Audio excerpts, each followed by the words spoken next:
When you are down and out, acknowledge your situation. Accept your situation.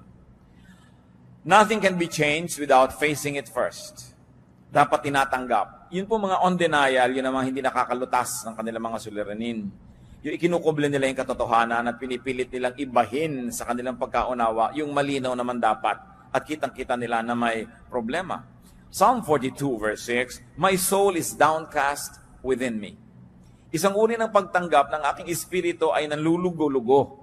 Sabi ko noon, ang aking espiritu ay nanghihina.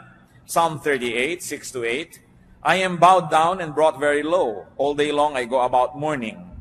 My back is filled with searing pain. There is no health in my body. I am feeble and utterly crushed. I groan in anguish of heart." Napakalalim po at napakataas ng mga naabot ng emosyon ng Psalms.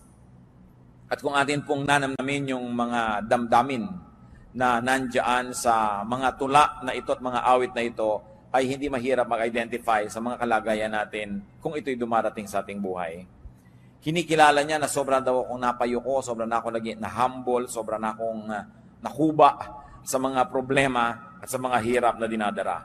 Proverbs 14, 10 and 13, "Each heart knows its own bitterness. Even in laughter, the heart may ache, and joy may end in grief." Isang malungkot na katotohanan, subalit hindi kailangan sobrang maging malungkot dahil pwede namang maiba ang inuuwian ng ganitong mga kalagayan sa buhay. At ang tangi lang daw na yung may-ari ng puso, yung may katawan, yung may kalooban ng lubos na makakaunawa sa lalim ng kanyang mga kapighatian. Sa mga pait na kanyang dinaranas, walang pwedeng makishare nun. People can only approximate. So huwag po natin sinasabing, "I understand. I know." We don't know how people feel. And we don't understand. Kumisan yan ang pinakamadalas at pinakamadali na pagbaliwala sa pamamroblema ng isang tao. Naintindihan ko yan. Lilipas din yan. Mga pananalita na hindi naman talaga nakaka-comfort. Na gusto mong sabihin, hindi mo alam ang sinasabi mo, hindi mo nadaranas ang dinaranas ko, kaya huwag mong baliwalain ang aking nadarama. Kuminsan sa kagustuhan po natin magbigay ng comfort sa kapwa, we end up trivializing their sorrow. Na minamaliit natin yung malaki sa kanila sa panahon na yon. Tanging yun lang daw may-ari ng puso ang nakakaunawa, nakakabatid ng hapdi, ng pait na nadarama nito. At kahit sa kabila ng ating mga halakhak, ikaw na may-ari ng puso, nalalaman mo na may lungkot kuminsan kasama yan. Merong mga pangamba. Na kuminsan nagsasaya ka lang, kaya mga tao naglalasing, kuminsan nagpa-party, kuminsan nagwawala, nagkakalat. They're trying very hard to be happy or to appear happy or to sound happy because they know that they are not. Kaya sabi niya, alam niya, even in laughter, the heart may ache. Meron talagang nadarama ang isang puso at may mga kabigatan. Baliwala na ito ay itanggi. Dapat tanggapin mo, malungkot ako ngayon. I feel down and out. I don't feel nice. I feel low. I have such low self-esteem. Or I am sad, I feel dejected and rejected and alone. Yung pagkilala po niyan, isang unang hakbang na para tayo makaahon sa ating kinalalagyan. Another thing we do when we are down and out, limit your load. Kahit po mga tulay, makikita natin sa highway, load limit, 15 tons. Sa maliliit na tulay, 10T, nakalagay yun. Ibig sabihin, 10 tons, 10,000 kilos ang kaya lang dalhin ng tulay na yon. Laging may load limit. Kung may dala kayong carry-on baggage, sinusukat-sukat pa yan o lampas ka na sa timbang dahil ito lang ang iyong limit. At ang puso po ng tao may hangganan ng kaya niyang dalhin na pighati. Respect your load limit. Huwag tayong magpaka-super-superman or superwoman when we are not. Huwag nating pagmukhaing magaan kung hirap na tayo. Kailangan na bawasan ang pinapasan ng tao. Lalo't ang pinapasan ay kasalanan, hindi mo na madala-dala, kailangan magbawas ng mga kasalanan para gumaan-gaan ang ating nararamdaman. Psalm 38 verse 4, "My guilt has overwhelmed me like a burden too heavy to bear." Wala na yatang bibigat pa na dalahin kesa sa guilt. Yung inuusig ka ng iyong budhi, napakahirap dalhin yan. At kung nilalasing mo ang iyong sarili, nililibang mo ang iyong sarili para malimutan mo ikay nagigilty, lalo lang yan bumibigat. At kung tayo po ay nasa isang uri ng ginagawa natin na lalong nagpapabigat ng kalagayan, what is important to do is to get out of the game. Kailangan nakikita natin, ano ba yung source ng aking sorrow? Ano yung source ng aking mga pagiging down and out? Kailangan magbawas ako nito. Tanggalin ko ito o tumakas ako mula sa ganitong mga kalagayan. Ecclesiastes 11:10, so then, banish anxiety from your heart and cast off the troubles of your body. So sabi, kailangang pilitin mong bunutin mula sa puso mo yung mga nakatarak na mga balaraw. Hindi yung ang lagi mo na lamang na idolo ay ang Mater Dolorosa, no, na mayroong 7 punyal na nakatarak sa kanyang puso. Tingnan mo naman ang facial expression. Di ba talagang nagkanda bigat-bigat na? Hindi dapat yun gayahin. Hindi dapat na napakarami mong pinapasan. May mga tao po kasi meron silang ganyan may messianic complex. They think that they are the saviors of the world. Papasanin nila ang daigdig. Pero merong kaya ang tao at merong hindi na kaya. Kung meron tayong activity na sobrang stress ang ibinibigay sa atin, stop. Have a break. Have a vacation from it. Kung meron tayong mga relasyon na talagang stressful, putulin, wakasan, o bigyan muna ng recess, bigyan ng break. Kailangan isara ang pinanggagalingan ng mga nagpapahirap. The Arabs have a saying, close the door that brings in the draft. Yun daw, pinto na pinapasukan ng ambon, ng hangin, ng ulan na isara. At bakit pinto? Kasi wala mga bintana ang bahay nila. No? Sa Arabian Peninsula, the architecture there, wala talaga mga windows. So ang isasara nila, pinto, sa atin, bintana. At tayo kasi may mga media agwa, bihira tayong tinatamaan ng ulan papasok sa bintana. Di ba? Pero sa kanila, basta umulan kasi hindi kasama sa plano ng architecture nila, pasok agad sa bahay nila. So sabi nila, close the door that brings in the draft. Even the wind that you don't like.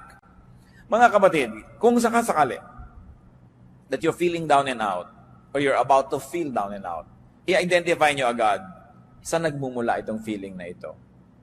Sino ang nagdadala nito sa buhay ko? Anong activity ko ang pinagmumulan nito? At agad-agad ninyong itigil, isara, bitawan, pagpaalaman, dahil hindi marapat na patuloy kayong magdala ng load, hanggang mag-break. Marami mga nagbe-break Kahit yung mga circuit breakers, may load lang dapat ang isang bahay na dinadala niya ng kuryente. Kaya tayo may fuse. Pag sobrang pumasok na kuryente, hindi kakayanin ng load, magtitrip ang fuse. Titigil sa pag-andar para i-protect yung bahay sa pagkakasunog. Ang katawan natin, may load yan ng pagod, kaya natutulog. Kaya itinutulog yan, kasi sinasabi ng katawan mo, tapos na ang load mo, hanggang dyan ka na lang. Ano nangyayari po sa mga nagda-drugs? Kadalasan 3-4 na araw walang tulog. Kakaya nilang tumayo na walang tulog. Pero tingnan nyo, para sila mga naglalakad na kalansay. Kasi hindi talaga kaya ng katawan, artificial lang yung power. At lahat ng bagay na artificial, may bayad. May singil. Ang hindi ipinagpapahinga, ipagpapahinga mo rin yan. Kaya yung talagang ayaw magpahinga, nagkakaroon ng karamdaman. Wala nang magawa dahil talagang hindi na kayang bumangon. Babawi at babawi ang katawan sa mga utang natin sa Kanya. So what could be giving you load? Limit your load. You have to be kind to yourself. Another thing to do when we are down and out is to share your burden. You not only limit your burden, but you also share your burden with a friend. To confide in a friend is very important. Napansin niyo po ba na kuminsan maihingan niyo lang ang problema niyo sa isang napagkakatiwalaang tao kahit wala siyang ibinigay na payo, kahit hindi siya nagpautang, kahit wala siyang ibinigay na tulong, gumaan na. That's important to have friends. Friends divide our sorrow and they multiply our joy. Kaya pag tayo po may mga dinedevelop na mga friends, una, we enjoy the friendship. 2, they enjoy our friendship. And 3, if you have not yet relied on that kind of friendship, you are just saving for a rainy day. Nakakailanganin mo isang kaibigan na pwede mong pagkatiwalaan, pagsabihan ng mga problema mo na hindi mo masabi sa iba, nakakagaan. Deuteronomy 1:12, but how can I bear your problems and your burdens and your disputes all by myself? Sabi, hindi ko kaya yan mag-isa. Kailangan meron akong kasama. Kailangan meron akong katuwang. Ecclesiastes 4:10, if one falls down, his friend can help him up. Kung wala kang ginawa kundi magyabang sa iyong kaibigan, magpa-impress, magpasikat, paano mong aaminin sa kanya ang iyong mga suliranin? Paano ka magpapatulong sa mga kabigatan? Kaya kailangan meron ka man lang isa o dalawang tao sa mundo na hindi mo ini-impress. Yung kung ano ka lang yun ang pagkakaibigan ninyo, hindi yung kung ano yung akala niya tungkol sa'yo. Kasi talagang pag naman problema na po ang tao, ang pinakamahalaga, yung may makakaharap kang tao, hindi mo kailangan magkunwari. Hindi mo kailangan magbalat kayo. And it is a gift of God to have at least one person like that in your life na maaamin mo ang mga ipinakakalihim-lihim mo sa buhay. At kung minsan, malaman lang niya yun at malaman mong alam niya, napakalaking tulong na sa iyong buhay. Ecclesiastes 4:10, but pity the man who falls and has no one to help him up. Hindi ang tunay na kahabag-habag. Friends can be angels, especially in difficult moments. And friendship in the Bible is very precious. Proverbs 17:17, a friend loves at all times, and a brother is born for adversity. Kaya daw may kaibigan, kaya tayo may mga kapatid, para sa mga panahon ng kagipitan. Bagamat dapat ang nagsasabi nun ay yung tumutulong, hindi yung nangangailangan ng tulong. Pag mo sinabing, that's what friends are for. Dapat ang nagsasabi nun, yung tumutulong, hindi yung nangangailangan. That's what friends are for, kailangan tulungan mo ako. Naiiba yung value. Yung ikaw yung tumutulong, ayaw niyang tanggapin. So, that's what friends are for. Nandito ako para katulungan. Ang nagsasabi niyan po yung tumutulong. No? Hindi natin inuobliga ang mga kaibigan natin, that's what friends are for. Therefore, ay momolestyahin kita. But a friend loves at all times. At kung minsan, ito po ang pinaghihinanakit ng mga tinatawag nating non-Christians, mga unchurched, mga hindi born again, sa mga kaibigan nila na born again. Na nagkaroon na ng kondisyon ng pakikipagkaibigan.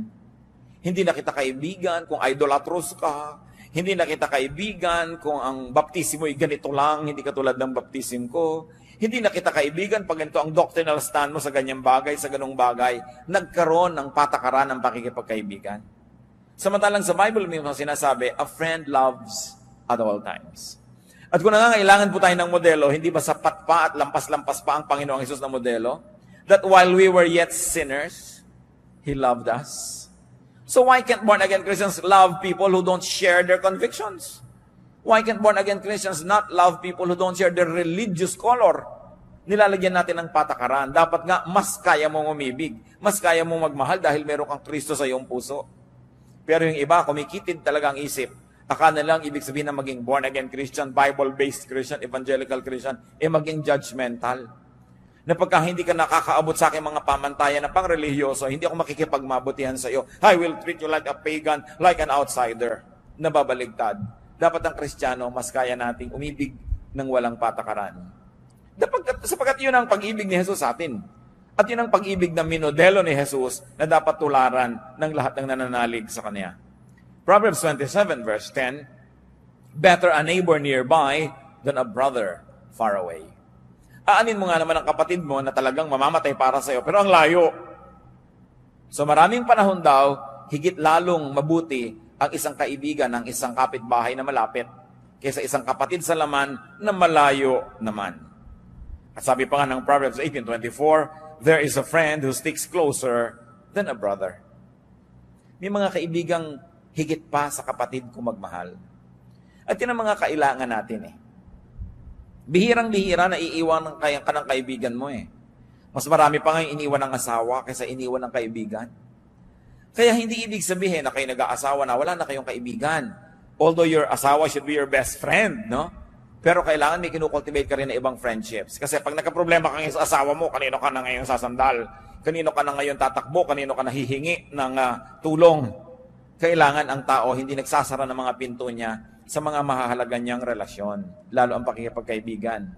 Pero, at ito'y napakalaking pero, yung mga dati niyong kaibigan, no? Hindi niyo na dapat ipagpatuloy ang pakikipagkaibigan kung may asawa na kayo. At yung mga dating mga kaibigan, hindi na kayo dapat umaaten sa kasalan ng mga kaibigan ninyo na magpapakasal. Kasi day nila yun nang aagaw ka pa kuminsan ng eksena ng bride o ng groom dahil ipinaggigiitan mong yung sarili. Kasal nila, nandun ka. Nakaka-offend. At may mga nakita na akong ganyan. kasal ng may kasal, nandun pumupuesto pa at nangaagaw pa ng eksena. Alam na alam ng lahat, may kahapon sila na pinagsaluhan nung isa doon sa ikakasal. Tapos andun pa siya at gusto pang makisalo habang buhay. No? Kailangan lumalaki tayo sa lugar. But friends without the romantic connection must be maintained and kept. And they can give us balance also. So, make, have, and keep friends. Kung maglalagay tayo ng therefore sa mga pinag-uusapan natin, kailangan ng tao talaga may mga kaibigan. Mapalad yung mga tao na yung kalagayan nila sa buhay ay mas madaling makipagkaibigan. Kasi meron pong mga kalagayan na hindi ganun kadali na makipagkaibigan. Hinihingi ng inyong kuminsan ng mga tungkulin na maging mailap kayo ng konti sa mga tao dahil may pinangangalagaan kayo na integridad ng inyong mga tungkulin. Pero mas higit na mapalad yung mga hindi kailangan gawin yon sapagkat mas madali sa kanila ang makipagkaibigan. What else should we do when we're down and out? Get and receive help, which is what we have been talking about anyway. Kailangan ang tao tumatanggap ng tulong. Paminsan-minsan, hindi yan masama. Ang masama lang kung wala na tayong ginawa kundi sumandal, maging pabigat sa kapwa natin. Pero there are moments. Job 16:20, my intercessor is my friend as my eyes pour out tears to God. So kung sino ang nag-i-intercede for us, those who are praying for us, those who are standing between us and other people, our intercessors, they are friends. So how can we develop friendships? Help others when able. Isaiah 41:6, each helps the other and says to his brother, be strong. Napakahalaga nung nagtutulungan at nagpapalakasan at pinapalakas mo ang iyong kapwa. Plant and therefore harvest good seeds. Habang gumagawa po tayo ng mabuti sa ating kapwa, dapat lang natin itanim sa ating isip na gumagawa tayo ng mabuti. Period. Pero alam din natin na ang Biblia rin ang nagsasabi na ang mga paggagawa ng mabuti ay meron ding kakambal na pag-aani. Pero ang napakasarap po na isa-isip habang gumagawa tayo ng mabuti sa ating kapwa, ipag-pray natin, Lord, ito pong tinutulungan ko, nawa kahit kailan, hindi ko kailanganin ang tulong niya. Hindi dahil mayabang tayo, kundi sabi natin, Lord, i-bless niyo po ako na lagi na lang akong tumulong ng tumulong sa kapwa. Magbigay ng magbigay. Kahit hindi na dumating pa yung panahon na ako ang sisingil, ako ang nangangailangan, dahil total, lagi mo naman akong binibless. Hindi masamang prayer. Kasi na-check din ang ating mga intention. Kasi kuminsan, tulong tayo ng tulong, yung pala dahil matutulungan din ito ko later, investment lang. Napakaganda nung tumutulong ka lang dahil gusto mo lang tumulong. Pero kahit pa nga, hindi ganun kalinis lagi ang iyong kalooban, ang sinasabi sa Bible, pag may itinatanim, may inaani ang tao. So just always consider it. When you're doing good, you're just planting and planting and planting. If you are not able to harvest from the same person, the God of the Bible who says, what you sow you will reap, will see to it that you will reap it from somewhere else, from someone else, basta darating at darating aani ng itinatanim. Kaya napakainan po mga kapatid, na gawing policy natin sa buhay. Kung tayo'y matibay, at anong ibig sabihin ng matibay? Yung hindi tutumba ka na, matibay ka lang, nakatayo ka, humanap ka lagi ng matutulungan. Magtanim ka ng mabuti.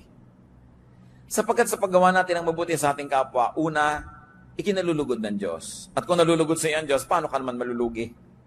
Number 2, nalulugod din sa iyo ang iyong kapwa. At generally speaking, ang mga tao naman ay marunong tumanaw at makaalala kung sakaling ikaw naman ang mga ilangan. No? Bihira naman yung talagang lumilimot eh.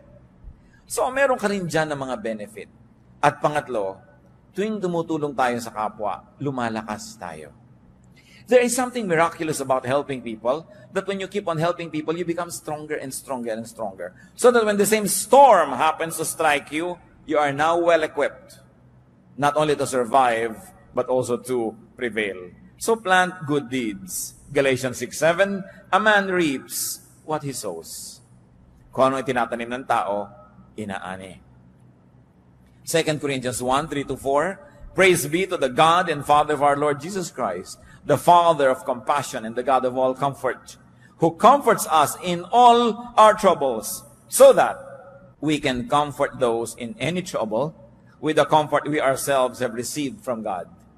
Parang masyadong verbose, pero ang ibig lang sabihin, pag nagko-comfort ka ng iba, pag ikaw naman ang nangailangan, you will also be comforted. Either the people that you have comforted will comfort you back, or other people that you have not comforted will comfort you, or in any of the case, God will cause you to be comforted. Walang pagbibigay ginhawa sa kapwang nagigipit, walang pagbibigay tulong ang hindi sinusuklian ng langit ng gantimpala. What else do we do when we are down and out? Seek God. Madalas, yun lang pala ang dapat gawin kasi nagiging paalala ng kalangitan sa taong nakakalimot yung mga kanyang pagiging down and out. Sometimes feelings of inadequacy and failure, even ill health, danger, are just reminders from God that we are forgetting Him. At ipanalangin natin na hindi na kailangan natin ng mga dramatic reminders from God para lang tayo magbalik loob at maalala siyang muli. Dahil talaga namang 99.99% ang taong nagigipit, nagkakasakit, nagkakaproblema, biglang nagiging makadiyos muli. Biglang-biglang nagiging relihiyoso na naman. Biglang-biglang nagiging madadasalin at gustong ipagdasal din siya ng iba. Biglang nabubuklat uli ang mga inaanay na Biblia. At biglang umaattend uli ng mga religious services na matagal na hindi sinisipot pag ang tao ay sobrang nagigipit. Kaya yung pagiging gipit din po mga kapatid, kung ang nagiging bunga ay nagbabalik loob tayo sa Diyos, yan man ay pagpapala. Pero ipanalangin natin, huwag na tayong dumating sa ganon, na talagang inilugmo ka, pinaluhod, binugbog para lang duguan kang bumalik sa pana ng Diyos. Dahil talaga ang tao, pagka wala nang maipagyabang, yun na lang ang huling gagawin magbalik loob. Humingi ng tawad at humingi ng habag. Napakasarap yung ang ganda-ganda ng buhay mo, ang ginahawa, tapos ang lapit-lapit mo pa sa Diyos. Yung hindi ka na kailangan magkaroon ng mga panganib at hirap para lang lumapit muli sa Diyos. So pag down and out po tayo, isa rin dapat nating isipin, baka paalala to ng Diyos na sobra na ako nagiging mayabang, sobra na ako nagiging makasarili, o iniaasa ko na ang kaligayahan ko at ang ikabubuti ng buhay ko sa kapwa-tao ko lamang at nalimot ko na yung Diyos, that God is no longer in the equation. Psalm 121 verses 1 to 2. I lift up my eyes to the hills. Where does my help come from? My help comes from the Lord, the maker of heaven and earth. Maganda yung picture nito sapagkat yun pong Jerusalem ay nasa ibabaw ng pinakamataas na bundok doon sa lugar na kinalalagyan niya. So yung pagtingin mo sa mga ibabaw ng mga bundok, kahit may mga ibang bundok ka rito sa pagitan mo at ng Jerusalem, pag tumingin ka dyan, lumalampas pa rin yung paningin mo, makikita mo pa rin yung ibabaw ng Jerusalem. At kung hindi mo man makita yun, na-imagine mong nandun yun, at naaalala mo ang templo, naaalala mo ang Diyos. So this is really a figure of speech. To lift up your eyes to the hills. Many people will lift up their eyes to the clouds or look at the rain. Some people can even remember God by looking into a microscope. Whichever helps you remember God, dapat meron kang ganung ritual sa buhay. Meron tuwing nakakakita ng maraming pagkain, naaalala niya ang Diyos. Meron naman na tuwing kikilo siya at malusog, naaalala niya ang Diyos. Dahil na ikukumpara niya nung siya ay halos malumpo, na hindi makalakad. Ngayon, ramdam na ramdam niya yung lakas niya, naalala niya ang Diyos. Ano po ang nagpapaalala sa inyo sa Diyos? So this writer of the song says, I lift my eyes to the hills. What do you do? Physically, symbolically, to remember God. Mahalaga meron tayong ganun. So, kung meron po tayong mga panlulumo, if we're down and out, una nating isipin, may kasalanan ba ako sa Diyos? Meron ba akong dapat isuko? Meron ba akong dapat na ayusin? And repent if needed. Repentance lang palang kailangan. Pagbabalik loob lang sa Diyos, tapos bumalik na uli ang kanyang kalusugan, bumalik na uli ang kanyang kasiyahan. At kung hindi man bumalik yung kalusugan, hindi man bumalik yung kasiyahan o kayamanan, yung nagbalik loob ka sa Diyos, by itself is a prize. Hindi mo sasabing, Lord, nagbalik loob na ako sa inyo, o nasa na yung ginhawa, nasa na yung premyo, nasa na yung kayamanan. Sapagkat yung pagbabalik loob lang sa Diyos, mismo yun na ay isang gantimpala. Pero kadalasan may dagdag pa yun Kasi tayong mga tao, laging gusto nating may dagdag. Kung bumibili ka, laging gusto mong may dagdag. So dinadagdagan ng Diyos na nagbalik loob ka na by itself is a blessing. May mga kasama pa yan. Usually, nare-restore yung health, nare-restore yung negosyo mo, nagkakaroon ng kaayusan na inyong buhay, nakakakita ka ng mga nasusukat, nararamdaman na mga patotoo na ang Diyos ay nalulugod sa iyo. Ano pong nangyayari sa isang taong alam na alam niyang may kasalanan siya, meron siyang mali, nagkakanda ganyan na yung buhay niya dahil sa kasalanan niya, pero nagmamaang-maangan pa siya? Ano nangyayari? Psalm 32, verses 3 to 5. When I kept silent, My bones wasted away through my groaning all day long. For day and night your hand was heavy upon me. My strength was sapped as in the heat of summer. Then I acknowledged my sin to you and did not cover up my iniquity. I said, I will confess my transgressions to the Lord, and you forgave the guilt of my sin. Napakagandang patotoo ito. Inaawit-awit ng mga henerasyon ng mga mananampalataya. Sabi, nung nagmaang-maangan ako, nung ikinubli kong aking mga kasalanan, itinago at pinagmukha kong hindi ito kasalanan, sabi, pati ang aking mga buto ay halos mga bulok ng hina. At yun po nagkakaroon ng mga sakit sa buto, ang makakapagpatotoo sa atin kung gaano kasakit ang sakit sa buto. Many of us have no idea kung gaano kasakit ang sakit sa buto. Sabi niya, my bones wasted away through my groaning all day long. At bakit daw? Dahil gabit araw, dinadaganan ako ng inyong kamay. Ano mangyayari sa isang taong dinadaganan ng kamay ng Diyos? Yun lang talikuran ka ng Diyos, napakalaki ng hirap yan. Yun lang hindi dinggin ang yung mga panalangin, yung pangdaganan ka ng kamay ng Diyos. Wala kang susulingan. Hindi ko alam kung naranasan nyo ng madaganan, na matulog kayo na mayroong isang kabambigas na nakadagan sa inyo. No? Isang kabambigas lang yun. Gano'ng kabigat ang Diyos? Kung tutuusin. So sabi, habang ikinakaila ko yung kasalanan ko, habang nagmamatigas ako, habang pinagpipilitan ko yung akin, at ayaw kong sundin ang yung kalooban, yan ang nangyari sa akin. Dinaganan ako, pinisa, pinipi, ng inyong kamay. Subalit, sabi niya, nung aminin ko ang kasalanan ko, at di ko na pinagtakpan pa ang aking sarili. Tinanggap ko ang aking pagkakamali, at hiningi ng tawad, sabi ganon, nung ako'y humingi ng tawad at nagbalik loob, pinatawad mo ako agad. At inalis mo ang bigat na nakadagan sa akin. You took away the guilt of my sin. Yun ang bigat Napakabigat. Bakit yung bigat ng loob, no? Hindi mo naman matimbang. Kahit sumakay ka sa timbangan, ang bigat ng loob mo, hindi naman nakukuha ng timbangan yung bigat Pero alam mong napakabigat. At alam mo na kung ang gaan ang kalooban mo na halos magsayaw ka palaka dahil ang gaan. So ang sinasabi dito mga kapatid, bakit naman natin pinapatagal yung bigat? Lalo't kung alam naman natin ang pinagmumulan ni kasalanan. Lalo't kung alam natin ang pinagmumulan ni isang negative attitude, isang maling pananaw, ba't yun na lang isuko yan? Total, susuko ka rin dahil hindi ka naman mananalo, Diyos yun Pinapatagal mo lamang ang pahirap sa sarili. Sabi, isuko yan. When I confess my transgressions, you forgave the guilt of my sins. Hindi nga hininga ng bayad Confession lang. Aminin mo lang at magbalik loob ka. So what do we do when we are down and out and we have found out that it's because of our personal sin? Seek and receive restoration. Kailangan ibalik ang ligaya ng buhay, gaan ng puso, saya ng ating espiritu. Psalm 51:12, dalangin ng isang taong nalayo ang loob sa Diyos, restore to me the joy of your salvation and grant me a willing spirit to sustain me. Ibalik mo sa akin ang ligaya ng kaligtasan kasi nawala ang saya. Pwedeng mangyari yan sa isang taong nakaranasan ng kaligtasan ng Diyos, yung magkagiba-giba pa yung puso, magkalungkot-lungkot pa. Pero yan ay bunga ng napakatagal, sunod-sunod at buong tigas ng ulong pagsuway sa kalooban ng Diyos. That is when we are down and out. What about when others are? What do we do when others are down and out?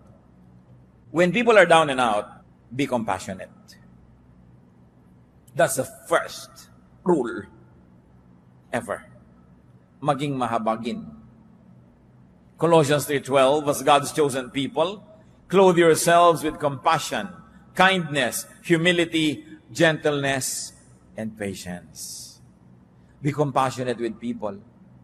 Hindi yan panahon para manisi. Hindi yan panahon para magpasikat. Nakita mo, tama ako. Kailangan ko ang tao down and out. We become kind. nararamdaman lang ng tao na kailangan siyang maging mabait at mabuti. Kung naranasan na niya sa kanyang buhay na mga ilangan ng bait at buti ng kapwa. Kung naranasan niyo na pong makorner, wala kang kapiyok-piyok dahil corner na corner ka, ang tanging kailangan mo, kabaitan. Yung down na down na down ka, wala ka talagang maipagmalaki ni ano, ang tanging kailangan mo lang sa tao, kabaitan. Pag wala kang maibigay na excuse, dahil talagang obvious na obvious ang kamalian mo, anong kailangan mo? Kabaitan. Pero tayo po mga tao kadalasan, pag nakakita ng kahinaan, sinasamantala yon. O ano, gaganunin mo pa ngayon. Eto ka ngayon, lalapit-lapit ka sa akin. Ganyan ka pa. Hindi po ganyan na klaseng trato ang kailangan ng taong nagigipit. Kasi the heart knows its own sorrow. At napakabuti siguro, bagamat hindi ko idinadalangin na maranasan natin, pero maranasan din natin yung magipit, maging sobrang kawawa, para malaman mo na kailangan mo rin maging mabait. Para ma-realize mo ang halaga ng kabaitan. Kaya nakakalungkot ang isang taong tumatanda na kakaedad, masungit pa rin. Yung hindi pa rin maunawain, hindi mapagbigay, hindi mapagkandili, hindi mapagpatawad, kasi para namang wala siyang natutunan sa buhay niya. Para namang di niya naranasan ang mga hirap sa buhay. But Satan can always deceive us because bitter experiences can make us better. But bitter experiences can also make you bitter. Pipiliin mo lang, will I be bitter? Will I be better? Sa mga nararanasan kong hirap sa buhay, anong gagawin kong policy sa mga taong dumaranas ng ganodong hirap? And the true test of spirituality is in being kind. At yan po ay isang basic value ng kahit anong major religion sa mundo. To be kind to the weak. At yan ay pinerfect ni Jesus ang example. No? The woman caught in adultery. Meron pa bang higit na malaking kahihiyan kesa sa isang babaeng mahuli sa akto ng paggawa ng isang bagay na inuuri at sinusukat ng kanyang lipunan na pinakamasamang magagawa ng isang babae? Nahuli sa akto, kinaladkad ng mga tao sa lansangan, walang kapiyok-piyok dahil caught in the act. Pero ang sabi ng Panginoon, o kung sinong walang kasalanan, di maunang bumato. Di ba musika sa tenga ng babae yun? Subukan ko nyo kung kayo yung babatuhin.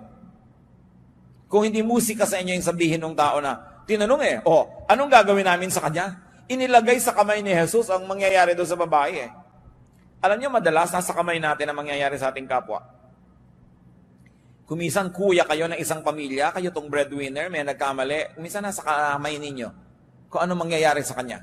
Kasi yung opinyon, papakinggan ng iba Kumisan kayo yung tatay, kayo yung nanay, anong gagawin niyo sa isang taong ganun? Pinakita sa atin Jesus ang dapat gawin. Sabi niyo, yung mauna na yung walang pagkakamali. Kaya dahil doon, walang naglakas loob bumato. Kailan nyo ibinibigay yun? Kailan natin kakailanganin yun? Remember, what you sow is what you reap. Napakahalaga na iniisip niya. Kaya ang ating beginning na verse you don't know what a day may bring forth. Be kind, because you don't know when you might be the recipient of the same kindness. So when people are down and out, be compassionate to them, communicate with them. Ang isang napakahirap na mangyari sa isang tao pag siya down and out ay yung ma-isolate. Yung nag-iisip siya, hindi kaya ako tinatanggap ng mga tao, ipinupuwera nila kaya ako sa kanilang buhay. Communicate with them. Yung mga talunan, communicate with them. Kasi iniisip nila, meron pa kayang tatawag sa akin, may magte-text pa, natalo ako sa eleksyon, natalo ako sa contest, natalo ako sa kahit ano pa man. Dahil siyempre maraming bumabati sa nanalo, doon sa natalo. Meron pa bang bumabati dyan? Communicate. And when we communicate, we're saying, I'm here, I'm available, I am willing to help. Galatians 6:2, carry each other's burdens, and in this way you fulfill the law of Christ. So be kind-hearted, be gentle. Ephesians 4:2, Be completely humble and gentle. Be patient, bearing with one another in love. Maging mapagpatawad, mapagpaumanhin, at pairalin ang pag-ibig. Another thing we do when people are down and out, be reachable. Be available to help. Job 6:14, a despairing man should have the devotion of his friends, even though he forsakes the fear of the Almighty. Nakita niyo sinasabi ni Job? Kahit pa hindi ako matakot kayo sa Diyos, kahit magreklamo ako sa Diyos, kahit hindi ako maging makad-Diyos, kahit ano pa pagsasabihin ko dito, kaibigan ko kayo, dapat bigyan niyo ako ng inyong katapatan, ng inyong debosyon. Nakita niyo yung sabi niya, a despairing man should have the devotion of his friends, even though he forsakes the fear of the Almighty. At dito, bumabagsak yung maraming mga Christians. Pagka nagkaroon ng despair, sasabihin agad, kasalanan mo yan. Dapat talaga mangyari sa iyo yan. No? Yung iniisip natin, dahil ang tao may kasalanan, dapat mangyari sa kanya yon. That's already the position of a judge. At ang sabi sa atin, judge not. Ang inuutos lang sa atin, merong nangangailangan ng tulong-tulungan mo without passing judgment. Let God be the judge. Total, God naman talaga ang may alam ng lahat. Siya ang nakakaunawa ng lahat, so hayaan natin yung paghuhusga sa Kanya. Ang gawin natin, yung inuutos sa atin, to be compassionate. And when people are down and out, do not preach. It's not the time to preach. Do not moralize or judge or persecute. Kailan po tayo dapat nagpipreach? Before a disaster. Before people commit a mistake. Tinuturuan natin, binibigyan natin ng mga paalala, ng mga example, encouragement. Pero oras na sila ay nagkamalit na dapana, ang susunod na gagawin na natin is compassion, kindness, love, support, para makarecover ang tao. Hindi preaching. Sabi sa Ecclesiastes, there's a time for everything and a time for every activity under heaven. So there's also a correct time for preaching. Dahil kung yung tao down and out, hindi nakikinig yun. Preach ka ng preach, nakikita niya gumagalaw yung bibig mo pero wala yan nadidinig. Kasi ang laman ng puso niya, yung kanyang pighati. Job 6:24-26, teach me and I will be quiet. Show me where I have been wrong. How painful are honest words. But what do your arguments prove?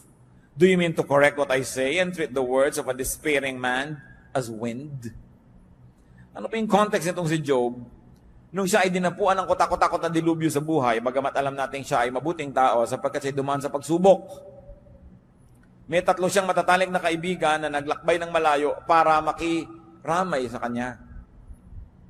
At napakaraming araw at gabi ang lumipas na umupo lang sila doon kasama ni Job, walang kakibo-kibo, nakikiisa sa kanyang pighati. Subalit, matapos ang ilang araw, nagsimula na silang magsalita, isa-isa, walang humpay, taking turns. At isa lang ang sinasabi nila kay Job. Nagkaganyan ka, siguradong may kasalanan ka, aminin mo na. Yun lang ang sinabi nila, pagkahaba-habang poetry, basahin mo, ang daming mga stanzas, pero yun lang, hindi pwedeng magkaganyan ka kung righteous ka. Siguradong may mali ka. Anong malay nila? Alam na alam natin because the Bible writers tell us that Job went through a trial. Anong malay mo kung isang tao very righteous pala and going through a trial? Ba't mo i-judge? Kaya sabi nitong si Job, napakasakit na inyong mga salita. Ano ba ang gusto niyong gawin ngayon? Ituwid niyo lahat ng mga sinasabi ko at baliwalain niyo ang lahat ng aking mga pangangatuwiran. Ang ipinagpipilitan ninyo, dapat mangyari sa akin to dahil meron akong kamalian. At marami po ko alam mga kapatid, mga Christian na naman, pupunta sa may sakit na malubha. Kawawa ka naman, sister, ito ang pinya, o ito ang ganito, ito ang ganyan. Mamaya, sister, baka naman may dapat kang i-confess. Wala, bakit ka nakaganyan? Kung hindi ka may kasalanan. Mamaya talaga inuusig-usig na niya yung nakahiga doon. Mabuti pa, di na lang siya dumalaw. Kasi, kung totoong may kasalanan yung tao, hindi na siya kailangan paalalahanan. Alam na niya yon. At kung kayo may sugat, gusto niyo bang dinudot-dot po? Ay, may sugat ka. Ito yung sugat mo. Didiin mo pang ganun. Hindi mo kailangan yun. Sensitive ka na nga. Ang kailangan mo ay kabaitan ng tao. At hindi ko man naging mabait sa iyo, ay magpapalusot ka na sa Diyos. Lalo ka nga nagigilty kung mabait yung kaharap mo, di ba? Kung hindi ka inuusig, mas nagiging defensive ka nga kung usig siya ng usig. Siyempre, offensive siya, defensive ka. Pero kung walang offense, there'll be no need to be defensive. And people can be more open to the ministration of the truth. So, if people are down and out, it's not a time to preach. Mga kapatid, kung magpipreach kayo sa isang taong nagkamali na, ibig sabihin, hindi kayo nag-preach bago siya nagkamali. Ibig sabihin, marami kang pinalampas sa pagkakataon, doon ka dapat nagturo, doon ka nagbigay ng patotoo, doon ka nagbigay ng example. Pinalampas mo, tapos ganyan ka pa magtuturo kung kailan nagkamali na. It's not a time for that. Although, I believe that there's a time for another preaching. There is a time for another reminder, but not during the moment of crisis. Because the person will not be mentally and emotionally receptive to you. What else do you do when people are down and out? Be discreet. Be silent. And be tasteful in helping others. Lalo yung mga counselors, you must never talk about your counselees. Except, of course, in a clinical record, because some groups, churches, have clinical records of counseling. It's also one way to monitor what kind of counsel the people get. It's a way to monitor what kind of counseling the counselors dispense. So some records are kept, but identities are kept secret. Kailangan discreet ang tao. You don't drop names that you help. Matthew 6:3-4, but when you give to the needy, do not let your left hand know what your right hand is doing, so that your giving may be in secret. Then your Father who sees what is done in secret will reward you. And that goes for giving advice, for giving help. Hindi na natin ipinamamalita ang ganyang mga bagay. Tahimik lang tayo. Napaka-importante na ang tao, discreet, hindi matabil, hindi madaldal. Lalo't kayo ay nasa mga service-oriented work. Kung kayo halimbawa ay nagre-retoke ng muka, yan ang inyong hanap buhay, may nire-retoke ka ngayon dito, kung sasabihin, si ano nga, nire-retoke ko yun eh. Si ganito, nire-retoke ko. Dahil hindi ka pagtitiwalaan ng nire-retoke mo, hindi, ipamamalita mo rin pala siya. May mga taong ganoon, hindi marunong mag-keep ng mga names. They are just too glad and too foolish to blurt out sensitive information. So it's important to be discreet when you are helping, when people are down and out. Kaya po yung iba, kahit nasasabog na ang dibdib, hindi makapagsiwalat at hindi makapagbulalas sa takot na idaldal nyo.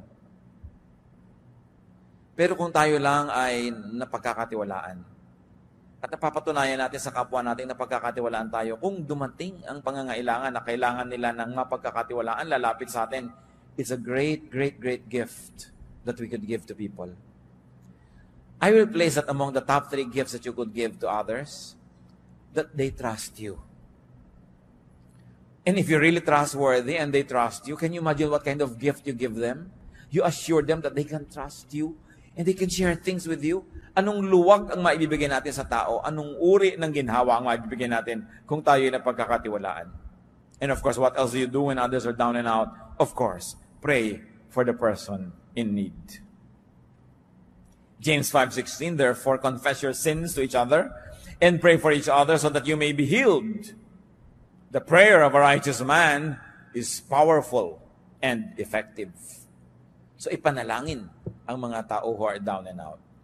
Avoid talking about them. Napakadaling matukso na pag-usapan ang mga hirap at ang mga crisis ng kapwa. Pero dapat ipanalangin kaysa pag-usapan. Helping and being helped are parts of life.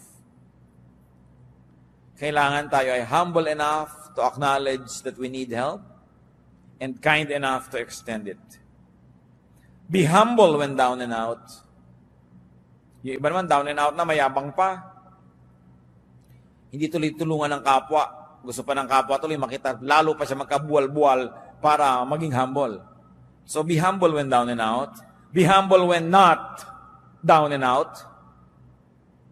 In fact, be humble when strong. Because you don't know what a day may bring forth. Life is a mist.